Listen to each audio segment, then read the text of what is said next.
dual intensiboko ziurtagiria ateratzeko, marko da aurreneko gauza izango da, ikaslea aukeratu, LH dual atalea jun, dolaren esleitzea, asturte aukeratu, genera bat egin.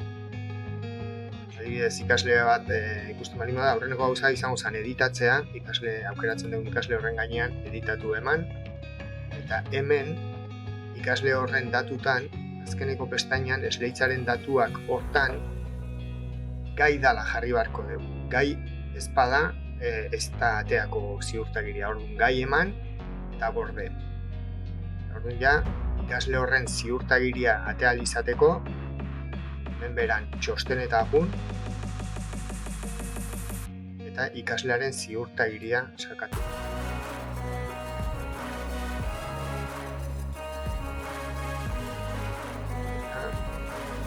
Posatzen da, deskargata txekita.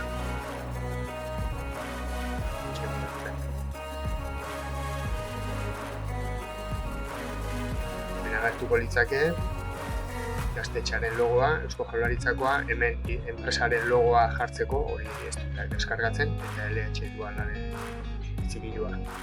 Eta hausin izango litzake.